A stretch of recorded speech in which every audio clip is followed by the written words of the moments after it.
Hi everyone, welcome to the Graduate Institute CEPR seminar series on COVID economics. Today we are very happy to have David Lagakos.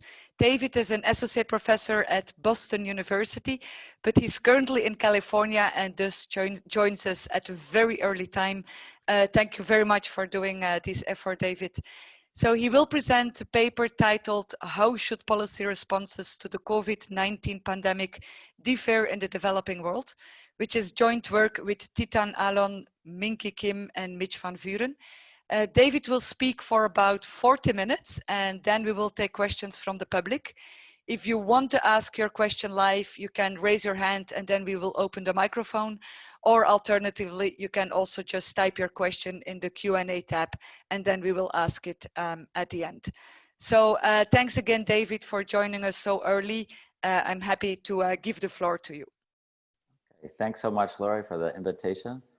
I'm going to share screen first and then maximize, and hopefully then the slides will be maximized. So this paper is trying to think through, as several others, it's one of several papers trying to think through how policy responses should differ to the pandemic in the developing world, where there's a clearly different set of background characteristics that are going to shape how they respond, how they can respond, how they should respond. So we're not the only one. We have the big grandiose title. This is a title that many people are thinking about. This just seemed like a good overview title at the time. So basically what we're going to do in this paper is we're going to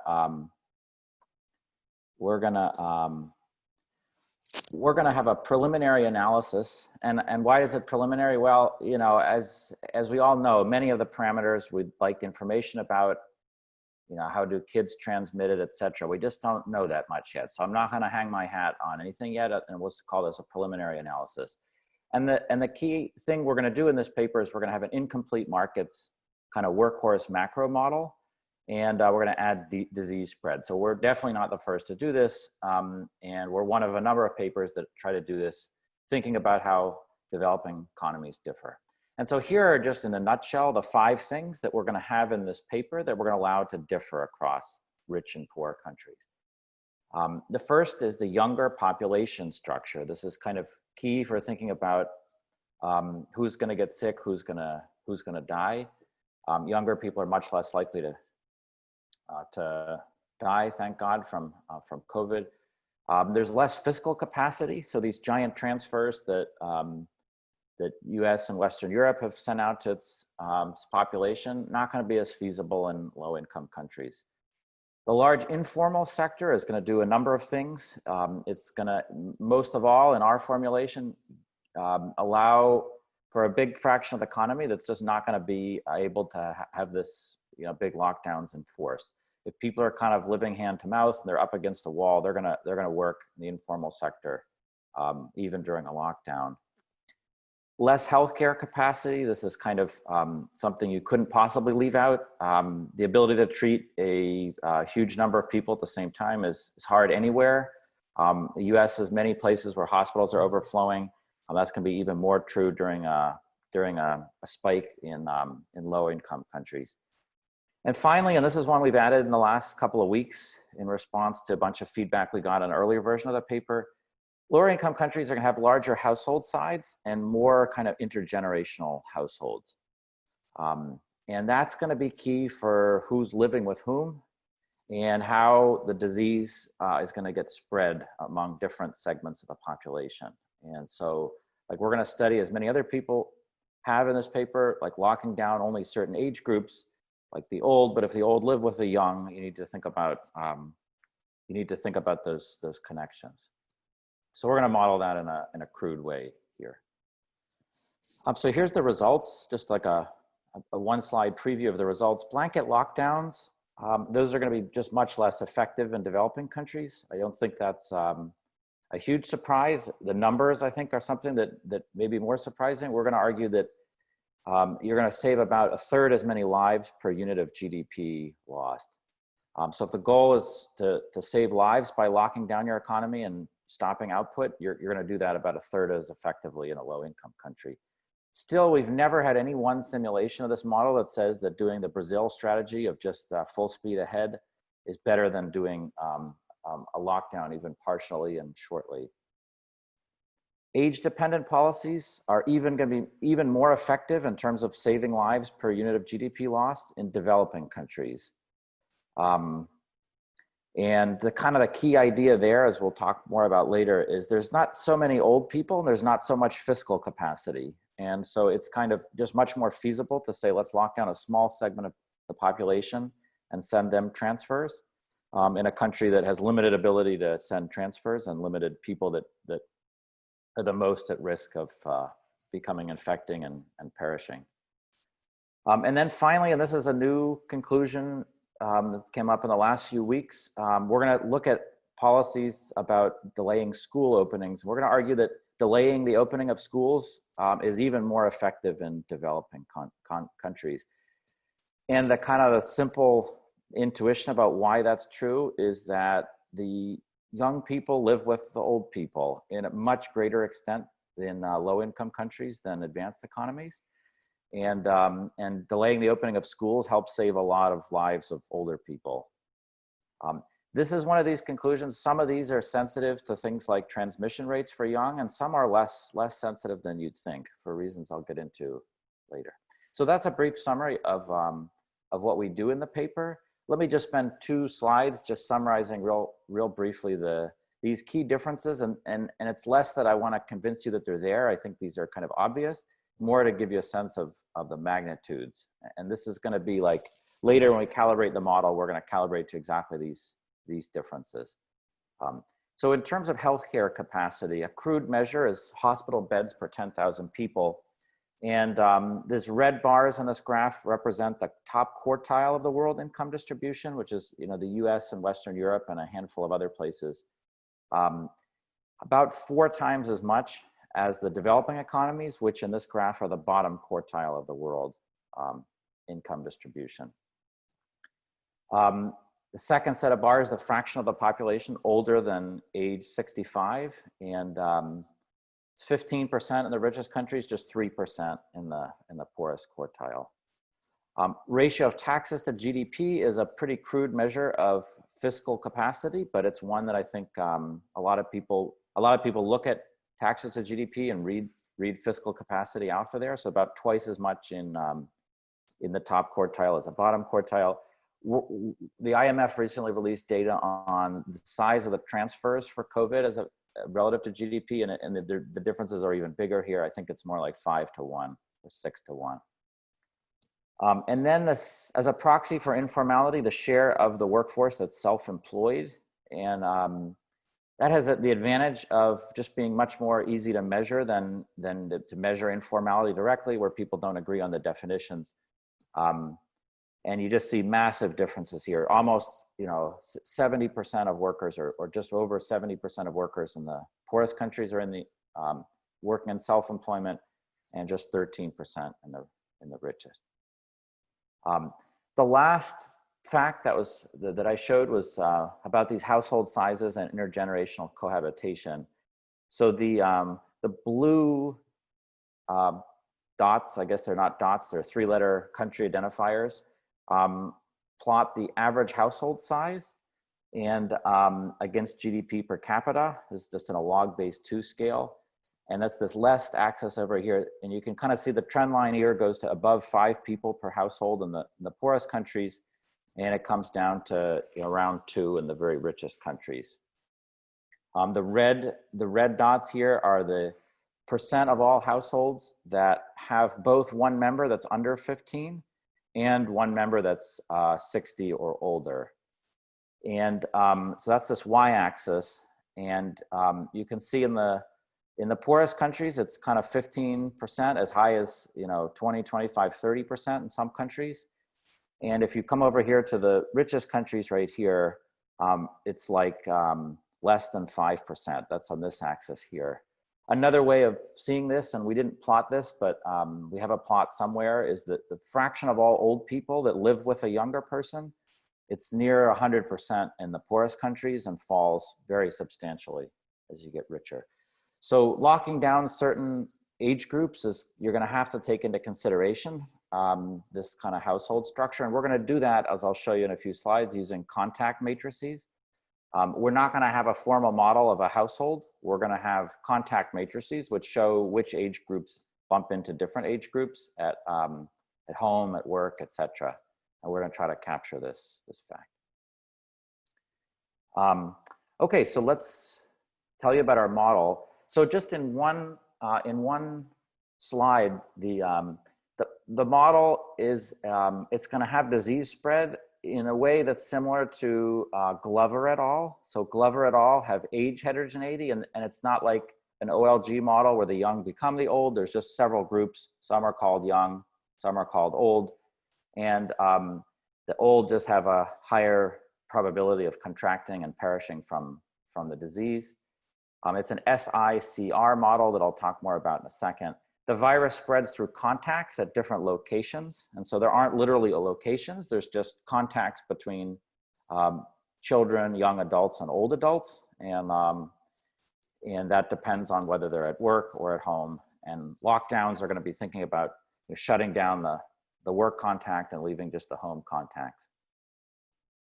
Households are going to face uninsured idiosyncratic labor income risk, like an IHEID model, and they're going to face health risk. They're going to start off susceptible. They're going to get infected, be critical, etc.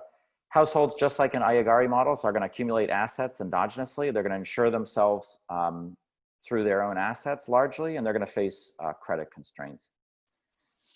They're going to have, we're going to have two sectors, a formal sector, which we think of as a stand-in for kind of skilled production. This is where you'd go if you've got an education.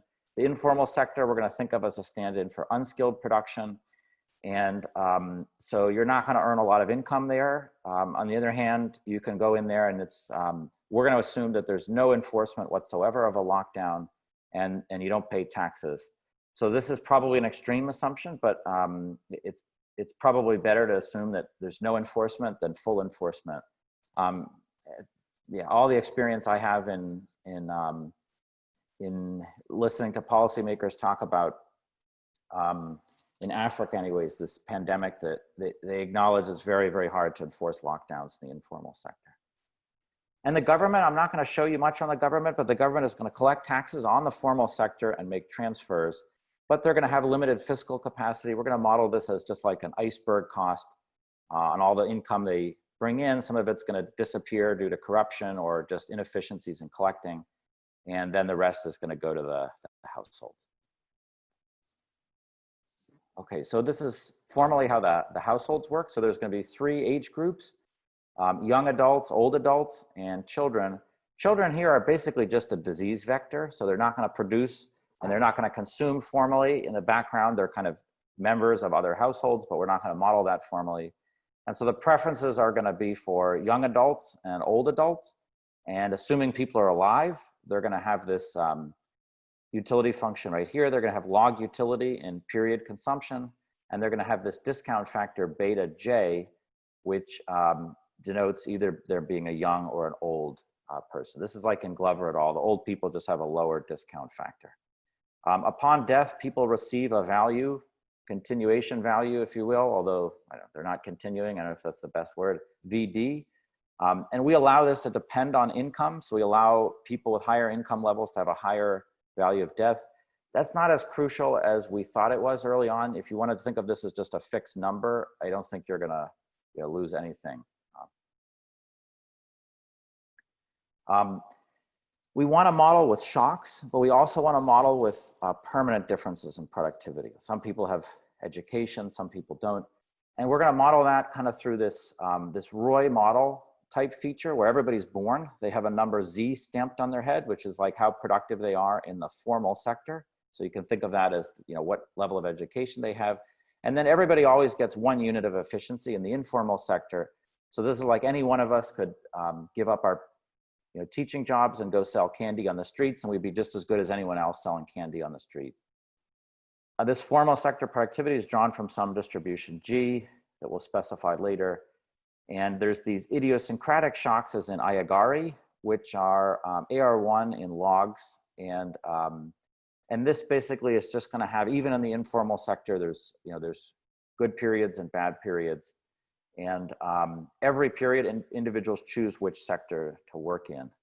Just note that these shocks are not sector specific. So this is not going to give you rich, sectoral sorting before and after the pandemic. This is going to kind of give people no reason to switch sectors before the pandemic.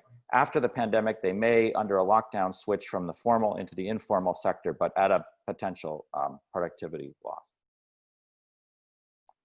The health shocks are pretty simple. If you become infected, your productivity scales down by a fraction eta until you recover. If you become critical, your productivity goes to 0. So you're just bedridden, you can't do anything until recovery. Of course, if you die, you don't produce anything, and you're out of the model. Production is, we're gonna follow this Ulisea AER paper from a few years ago. Output is a Cobb-Douglas aggregate of labor and capital. Capital is the simple sum of domestic capital. So this is all the savings by the domestic individuals. And KF, which is foreign capital that comes in. There's an inelastic supply and it comes in at some exogenous world interest rate. Labor is a CES aggregate of LF, which is going to be the sum of all the Z's times the V's. So the sum of all the efficiency units in the formal sector. LI is the sum of all the people in the informal sector. A is like the exogenous productivity of the formal sector, and it's the only thing that makes a rich country rich, literally in terms of productivity. And the reason we're putting the A only on the LF and not the LI is this idea that I think dates back to Caselli and Coleman really in the cross-country literature, but many others have pushed it since. That there's skill bias technological differences across countries. So it's that rich countries are better at using skilled labor. It's not that they're better at selling candy in the streets. And so what this is going to do, if you scale up A, this is going to have people move into the formal sector. That's how we're going to have the model capture the fact that richer countries have much larger formal sectors. So individuals, this is the individual budget constraint. They're not allowed to borrow at all. We're working on a model where in rich countries they can borrow more. It doesn't seem to be crucial for anything we're going to say, so we've just left it out. So people spend all their income in consumption and savings. If they choose to work in the informal sector, they get the informal wage times V, which is the efficiency units they have in the informal sector. If they choose the formal sector, they pay taxes. They get the formal wage per efficiency unit. And then they have Z, which is their permanent productivity in the formal sector, their education, if you will, times V, their stochastic productivity shock. They get their assets plus some interest payment R, which is like the world interest rate minus some domestic financial friction, which actually doesn't matter that much. And then they get this transfer T, and this transfer, under normal times is some level, and then during COVID, we allow it to be higher if the government can borrow more. So this is how the disease works. There's kind of 2 slides on that. The S is susceptible. This is kind of standard. What's not so standard is we're not going to do like most models in this literature that have kind of a coin flip every period, and that's going to determine whether you transition across states. We're going to have a period be 2 weeks. And if you become infected, you're going to have 2 weeks, so 1 period where you're infected, and deterministically, you're either going to recover or you're going to become critical. The probability that you move from susceptible to infected depends on whether you're a child, you're in the informal sector, or the informal sector. And these 2 are the same in normal times, but in a lockdown, I'm going to show you in the next slide, or I guess a couple slides from now, that the formal sector is going to have a lower probability of becoming infected because they're locked down and they're not working. From infected, if they're recovered, they have the antibodies. They can go about their business. If they become critical, that's when the medical care capacity in the economy comes into play. And so this theta parameter, which I'll tell you about in the next slide, governs the medical capacity of the economy. NTC is the number of people that are in critical condition, and their probability, every agent's probability of recovering or dying depends on how many people are sick. And this is where endogenously you get a death rate which depends on how many people are sick. So this is how that health capacity works. Basically, this theta governs, like the number of hospital beds. The probability of receiving a hospital bed is the minimum of theta divided by n and 1. And so the way you want to think about this is if there's more beds than people, everybody who shows up in critical condition gets a hospital bed. If there's more people who need beds than available beds, then we ration off the beds, and you have some probability of getting a bed. You've got some probability of not getting a bed at all, and you have in that case a fraction kappa times the productivity of dying. Kappa is one of these ones where we wish we had a great target for this. We don't. Kappa is like 2. So this is like if you show up and you're in critical condition, you don't get a hospital bed, you're twice as likely to perish.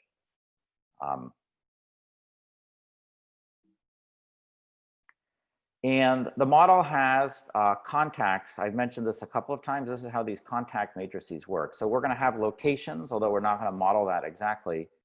And what happens is the sum of all contacts. This is like the number of times you bump into another person and make contact in a way that you could transmit the disease. So this is like you have in the surveys that we calibrate from. This is like you have close physical contact with somebody and exchange more than, I forgot, 10 words or something with them.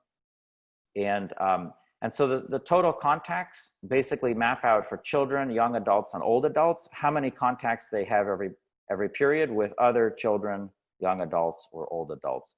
And it's the simple sum of the contacts they have at home, plus the contacts they have in work, plus the contacts they have at school, plus the contacts they have at other, which is, for kids playing on the playground or in your neighborhood. For adults, it's like shopping.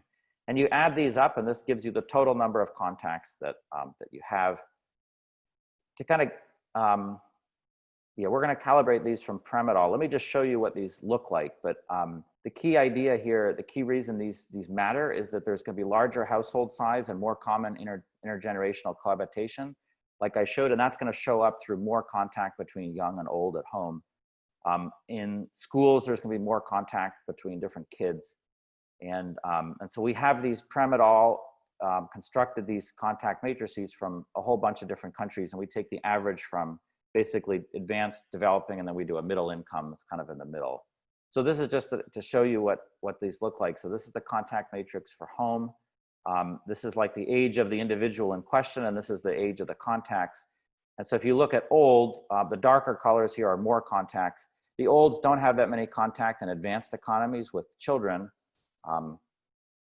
Here are the children. Let me get this out of the way. If you go over to developing countries, a lot more contacts between old and children. Children have a lot more contact with young. They live with uncles and aunts, I guess. So the darker colors show you more, more contact and more contact, particularly between young and old. At school, it's not surprising, a lot of kids bumping into other kids. If you go to middle income and then developing economies, you see darker shade over here between children and children, reflecting larger class size basically in lower income countries. And then there's teachers bumping into teachers. Not too many old people in schools, although there's some.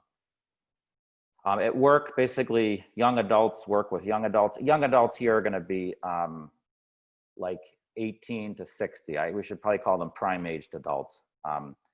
But you see though, if you go into developing economies, you see some more contact between old and young adults, reflecting the higher levels of work in lower income countries.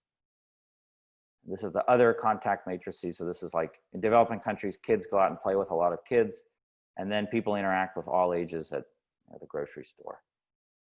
And so basically what happens is we're going to take this big contact matrix C, multiplied by these betas. These are like transmission rates, and they depend on whether you're a child, a young, or an old, and that can be either because of behavior. Like older people stopped going to exercise studios in California even before the ban. That can be in this beta. Beta C is going to be lower because kids are going to be less likely to become infected. And then you multiply by the number of contacts, and then this is the number of contacts per each age group that are infected. And that's going to tell you the 3 infection rates, at least not when there's a lockdown. When there's a lockdown, we're gonna come back to these matrices, and we're going to multiply by some fraction to scale these down. So if schools are shut down, we eliminate this matrix over here completely. If work is locked down, we scale this down by a factor lambda, and that's how we model lockdown affecting people differentially at work and at home. So I think I said some of this. A lockdown, what does it do? It lowers productivity for everybody in the formal sector. It scales their productivity down by a fraction lambda. If lambda is 0, that means nobody works at all. They're in the formal sector. It also scales down the number of contacts at the workplace by a fraction lambda. So if lambda is 0, they'd have no contacts whatsoever at work, and they dramatically in our model cut down on the number of people that they infect. Schools closing, we're not going to do this differentially in the formal and informal sector. This is just going to eliminate all contacts at school. Age-specific lockdowns, we're going to lock down only the old, which means that the old are going to be less likely to contact everybody else, and everybody else is going to be less likely to contact the old. And then we're going to send transfers only to the old. So this is something a number of studies have looked at, and we're going to look at it in developing economies. Okay, so that's the model. There's a lot of moving parts. I hope that I was able to convey some sense of how it works.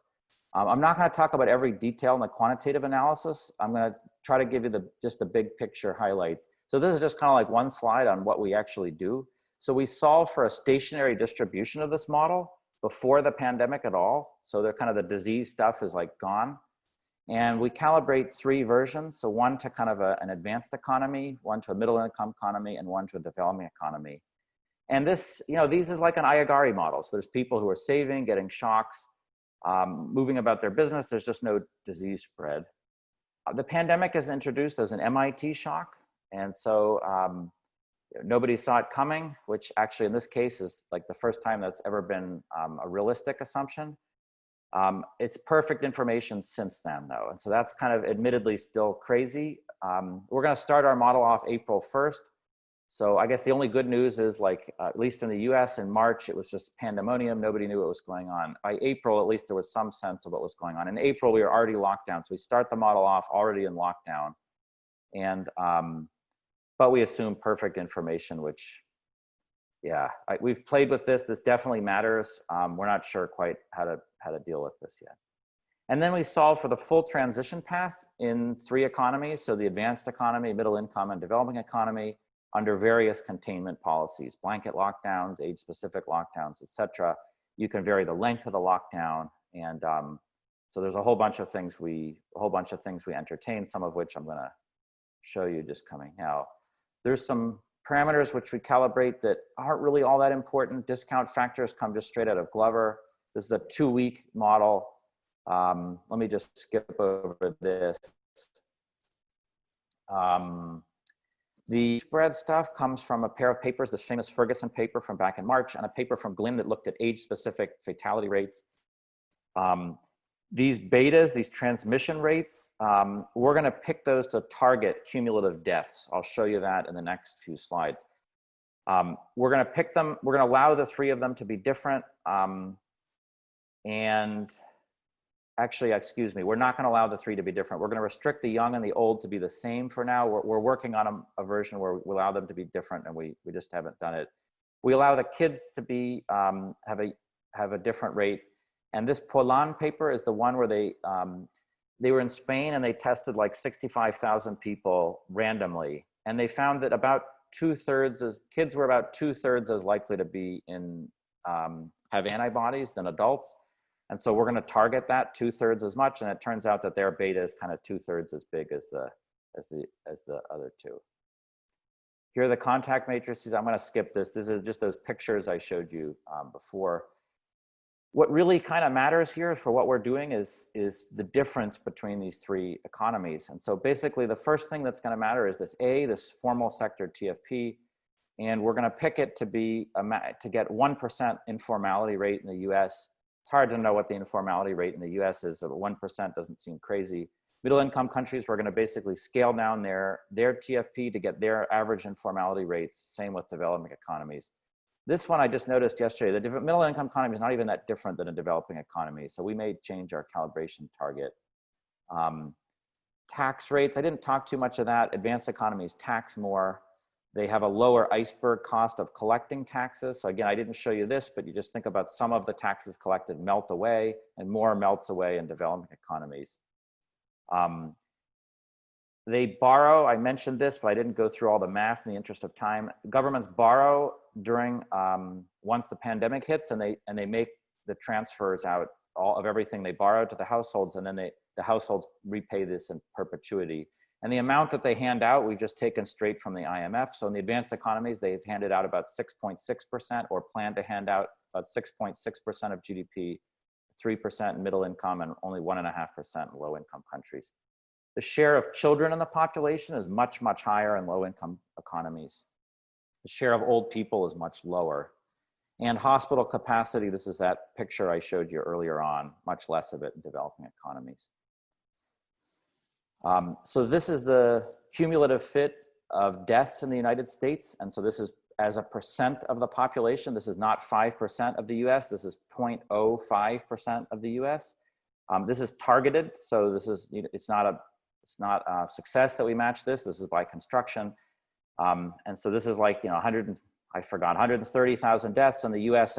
If we stay on lockdown for the next year, we're gonna end up at, I think it's, 190,000 deaths.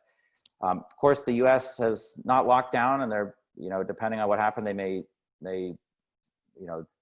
take the lockdown off. We're not gonna be able to forecast that. This is our basically, the models assumed lockdown completely so far.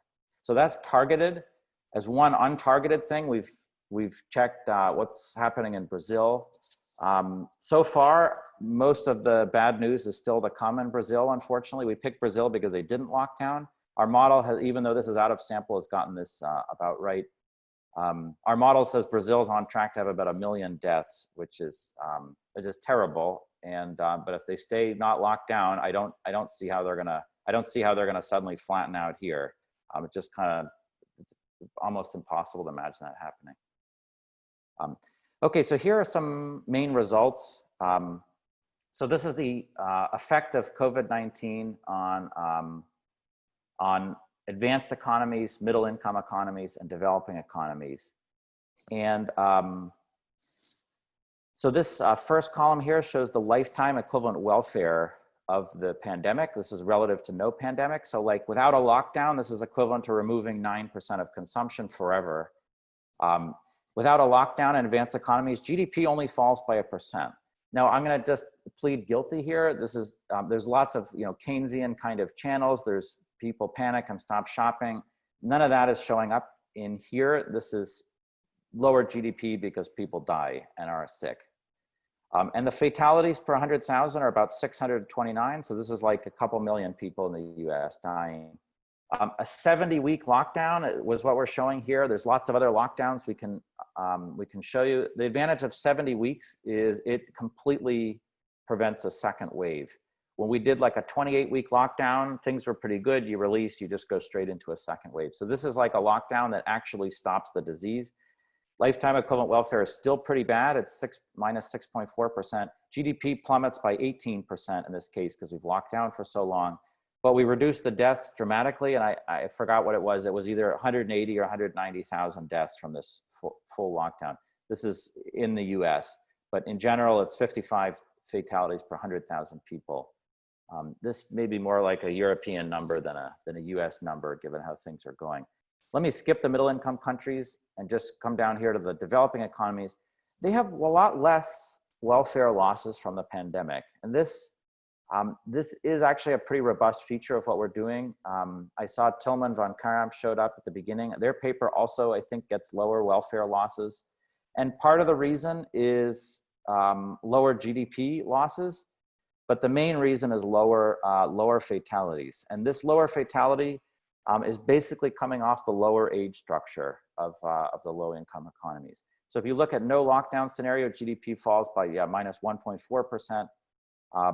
Fatalities per 100,000 people are 324. So already with no lockdown, they're about half as big as what they are in the advanced economies. With a 70-week lockdown, which is not something that any low-income country is going to realistically do, GDP falls only by 8%. And this is largely because the informal sector is not really locked down. They just go about business as usual. And then you do save some deaths, but you save far less than, you can see there's just really dramatic declines in deaths here in the advanced economy, and much less dramatic declines here in the low income economies. So I only have a few minutes left. This graph is going to walk through how all the various channels impact stuff. I'm going to just go through this quickly. So what we do, we start with an advanced economy and we add in every feature one at a time to kind of illustrate what's going on. So we add in developing countries' contact patterns. Right away, that makes the deaths go way up. So this cohabitation really matters a lot. Informality, fiscal capacity don't do that much. Lower hospital capacity definitely makes deaths go up. Once you go to all the way to the end, you've added all the things that make a developing economy what it is in our model, and the younger population really drops things down. But this higher contact rates, this cohabitation, are doing a lot for deaths. GDP, really, this is an 18% GDP loss in advanced economies. The informal sector here is the thing that really knocks this out, because people in the informal sector just ignore this.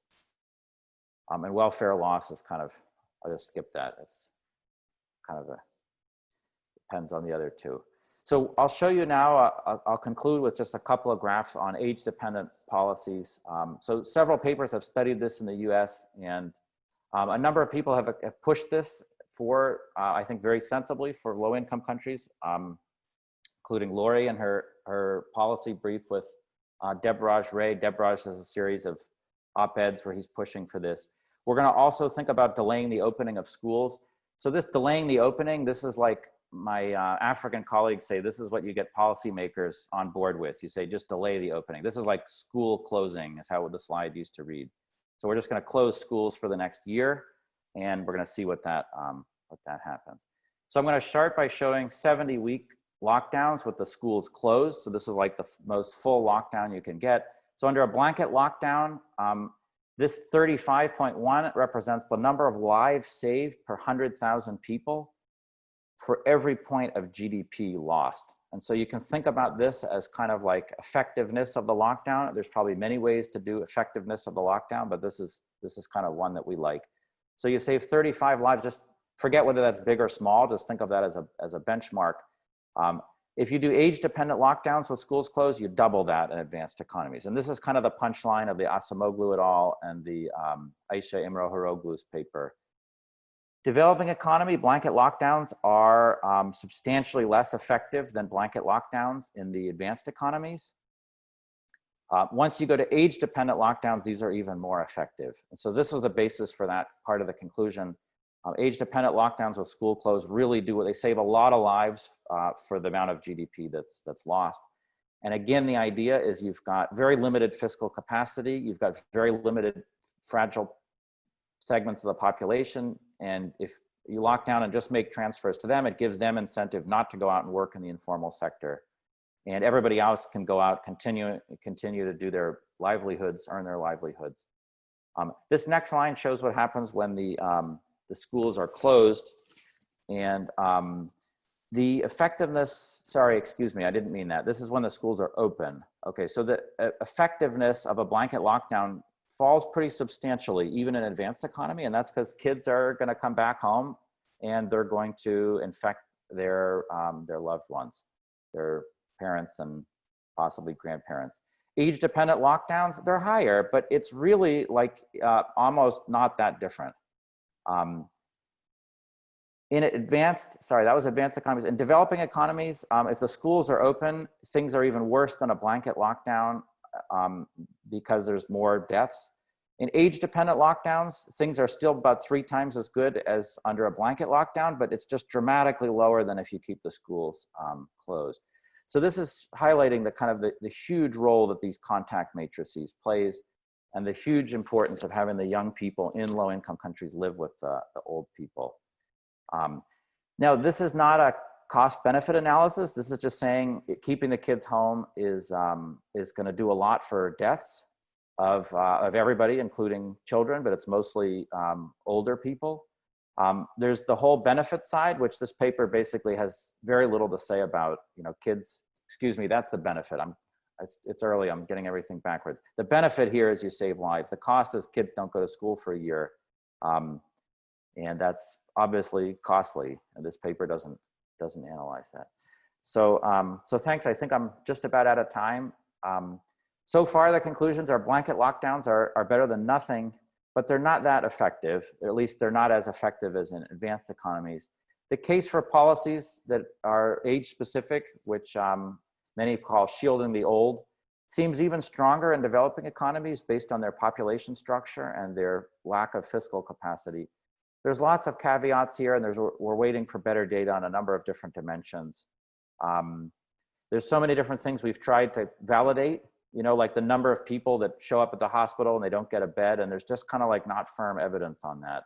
People talk about transmission for kids, even though they're infected, they're not transmitting it.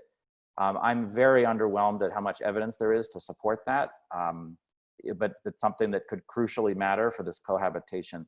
Future work, we're trying to think about ways we can take this simple model. Maybe it doesn't look simple, it actually is pretty simple relative to one that has realistic household structure. And we're trying to think about productivity losses from childcare. So keeping kids home doesn't just keep them from spreading the disease. They actually put a burden on parents. That burden is probably lower in lower income countries. Costs of school closure, or kids forego human capital. Some of them never go back to school. These are important issues. We want to explore these in future work. So thanks. I think I'm just on time, or maybe ever so slightly over. Thanks a lot for this, David. You're actually perfect. You spent exactly 40 minutes on the presentation. Okay. I will open the floor. So in case anyone has a question that they would like to ask live, feel free to raise your hand. And while we wait for that, I already have a couple of questions, and I'm going to use the fact that my microphone is open to already ask those.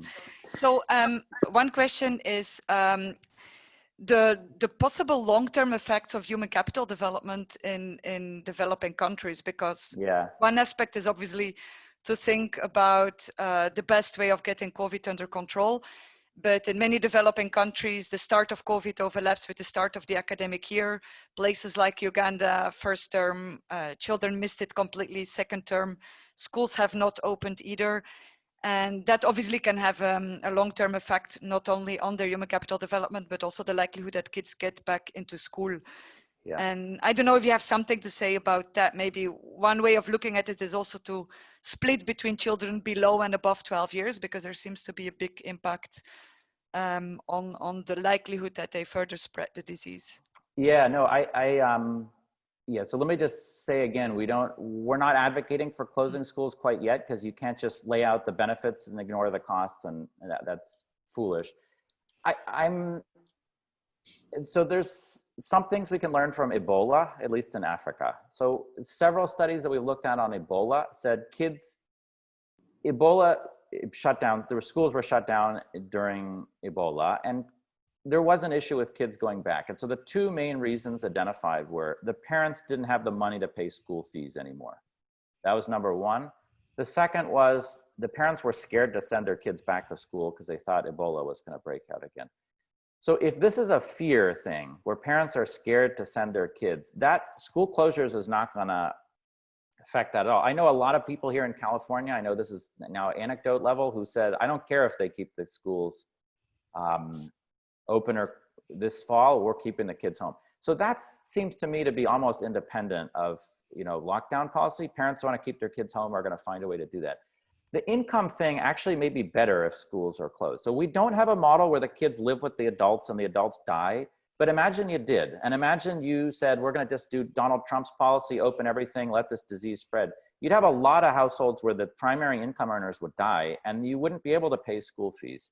Almost every African country has school fees, definitely at the secondary level, but even some in the primary level, that are a huge impact on whether kids go to school.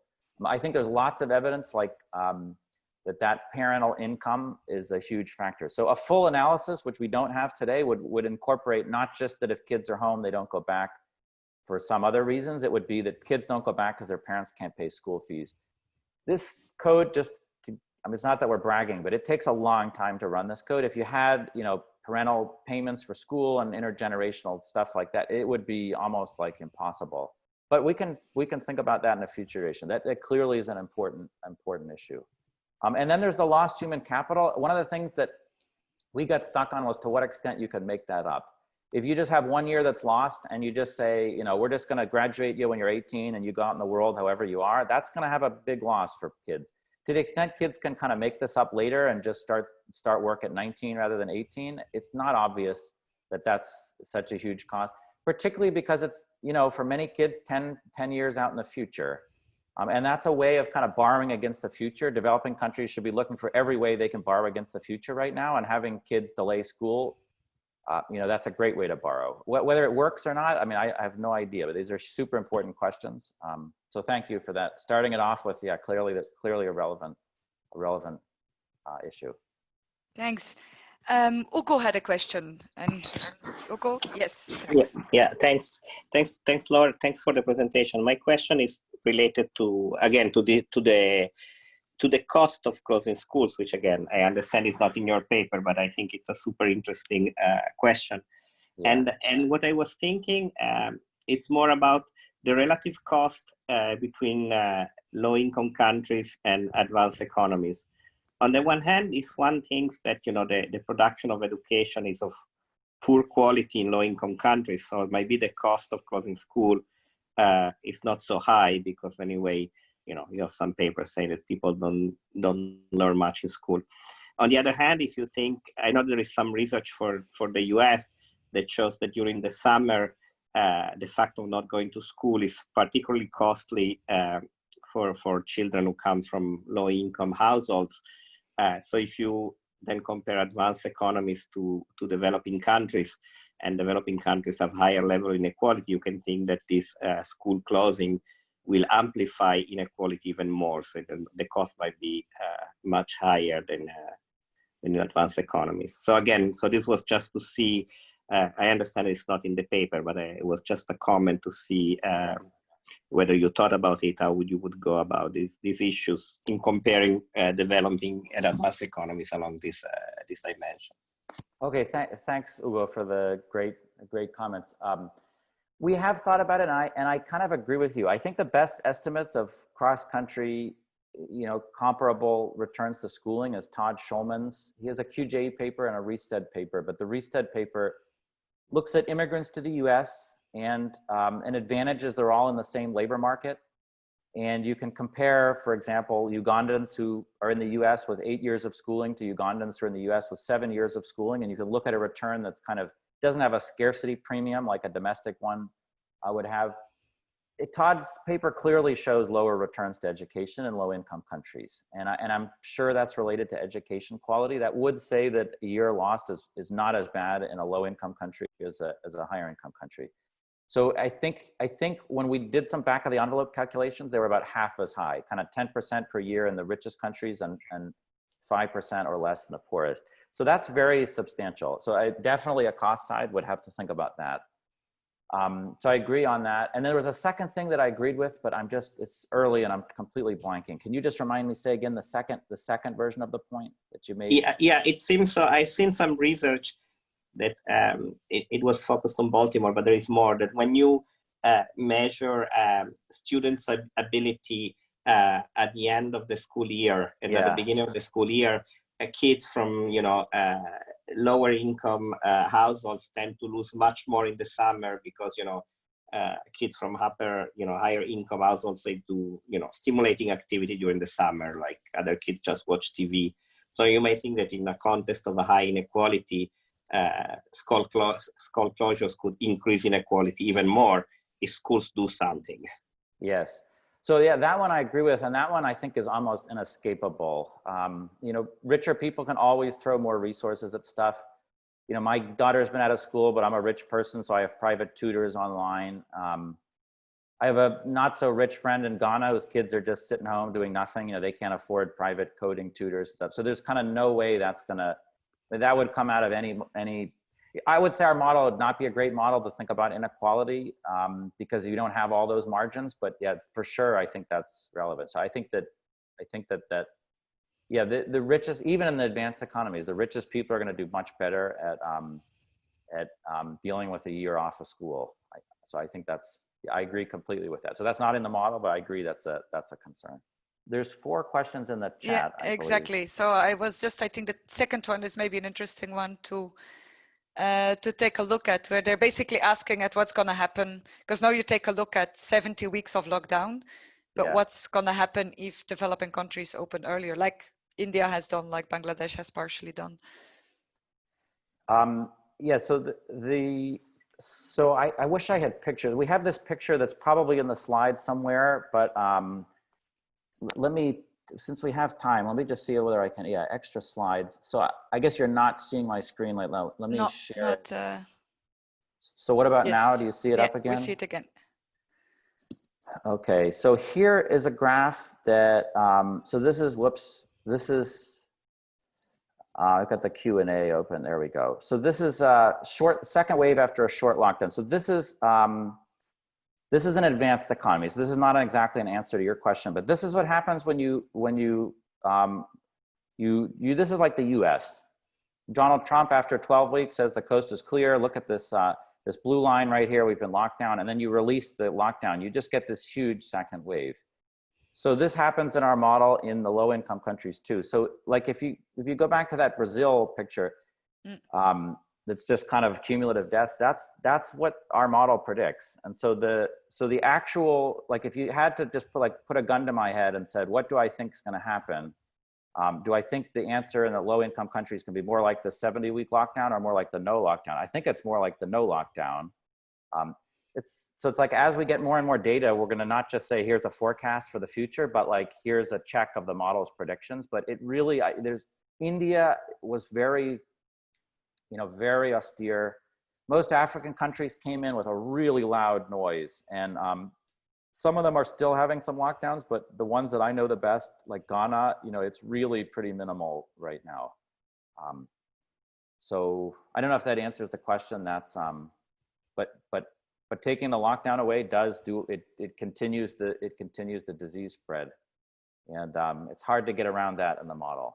One more question is about the transfers. I don't know how important it is at the end for the predictions, but you said basically that transfers in the developed world is about 6.6% of GDP, while in the developing world it's 1.5%. But this money goes to very different purposes. I would say, like in the developed world, a lot of it focuses on formal economy, helping firms, helping paying unemployment benefits, while in the developing world, it's rather transfers to households. Does that make a difference if you look at the same transfers or split that further up? Yeah, it's a really good question. We've not looked into that at all. So I can't give you an honest answer of how much that matters. We treat them all as transfers. Whether you give them to businesses or households, I think our model would be terribly equipped to answer that. It'd be interesting to see what is like the best policy in developing countries. Does that buy some time? Does that? So I'll tell you what the transfers that we have do in our model. I agree, that's interesting. So the transfers in our model give people incentive to stay home and comply with the lockdown. And so like in our model, there's some people who are gonna, so take an age in our model, happens to have very high assets and very high permanent income. Once the lockdown comes, they're gonna comply completely. They have no reason to go sell candy in the streets. Like university professors don't do that. They're gonna just take the lockdown. There's people at the margin though, who don't have a lot of assets. And once the lockdown comes, all of a sudden, if they obey with the lockdown, they're gonna have very low income coming in. They have very few assets. So those guys go into the informal sector. So what the assets transfers do in our model is they give people incentive to comply with the lockdown. So that's actually very important for our results. That's why our age-dependent policies are so effective. If you just say old people can't go out, but you don't send them any money, basically nothing happens, because the old people who are rich don't, they have no problem. They're gonna comply anyways. And there's the majority of the old people are struggling. They have very few assets. And so they just go out and work anyways. And then if you work anyways during a lockdown, you get infected and you die. So it's crucial at providing incentives to get back to comply with the lockdown and stay out of the workforce. Yeah, so that's how it works. It is different. You know, like our model has this steady state transfer, which we model as cash. That's a little unrealistic because that's like, you know, it's paying for, you know, what is the government's typical, you know, expenditure go to? School payments or something like that. That's not quite a transfer. That doesn't matter as much as we thought it. I thought it was in the model. But yeah, again, another excellent point. Great. So there were a couple of other small. I mean, I think people are curious to know. Maybe we can quickly answer those before we end the session. So Yeah. someone was asking if you consulted with public health specialists when constructing the model. Yeah. So the answer is yes and no. So we had at UCSD, there's an epidemiologist that we had basically a kind of a meeting with, and she gave a presentation. I'll tell you what the big takeaway for me, there's two big takeaways. One where we learned a lot. We were focusing a lot on infection, and the epidemiologists basically don't look at infection that much. They look at deaths. And the reason is, it's like, you want to know what the infection rate is and all that. You want to know conditional and infected, how likely are you to die? Everybody wants to know that. But the only thing you can measure with accuracy is deaths. And even that is not measured with perfect accuracy. But so they really focus on deaths. So in an earlier version, we had everything with infections, but you had to make this guess about how many reported infections for every unreported infection. And people think that's 5 or 15 or 20, and that's crucially important for everything we're seeing. So we abandoned that completely. We went with deaths, as you saw. So that was one way where we learned a lot from the epidemiologists.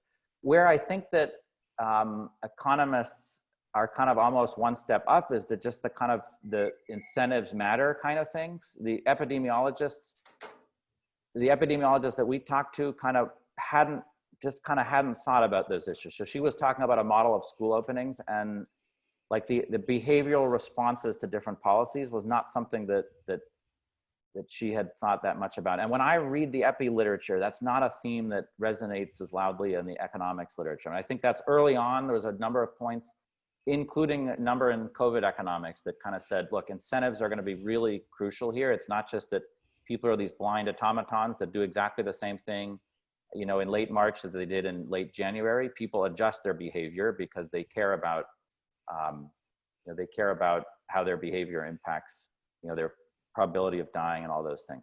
So that's the answer to that one. Shall I just answer some of the other ones in the Q&A? Yeah, sure. Okay. So any idea why taxes tend to be higher in developed countries? So this is like Besley and Person's idea is state capacity.